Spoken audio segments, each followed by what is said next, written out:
ఆవిడ పాదములు పట్టుకుంటే ఆవిడ అనుగ్రహిస్తుంది. ఆవిడ పాదాలు పట్టుకోవడం అంత తేలిక లోకంలో ఇంకొకటి లేదు. ఎందుకని ఆవిడే ఎదురు చూస్తుంటుంది, ఎవడైనా వస్తాడా నమస్కారం అంటాడా అని చూస్తుంటుంది. సంతోష తరంగితస్య కామాక్షి, పరమ సంతోషంతో చెయ్యాలి. మనస్సు పొంగు రావాలి పూజ చేస్తుంటే.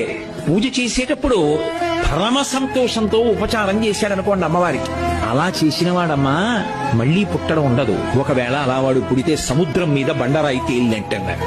అమ్మా అనొక్కసారి పిలిచి నమస్కారం చేస్తే చాలు, వెంటనే నేనున్నాను రా బిడ్డా అని అమ్మవారు కాపాడుతుంది. ఆవిడ పాదములు పట్టుకుంటే ఆవిడ అనుగ్రహిస్తుంది. ఆవిడ పాదాలు పట్టుకోవడం అంత తేలిక లోకంలో ఇంకొకటి లేదు. ఎందుకని ఆవిడే ఎదురు చూస్తుంటుంది, ఎవడైనా వస్తాడా నమస్కారం అంటాడా అని చూస్తుంటుంది.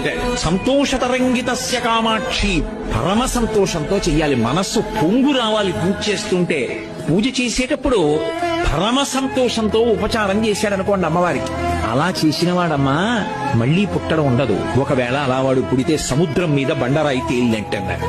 అమ్మా అనొక్కసారి పిలిచి నమస్కారం చేస్తే చాలు, వెంటనే నేనున్నాను రా బిడ్డా అని అమ్మవారు కాపాడుతుంది.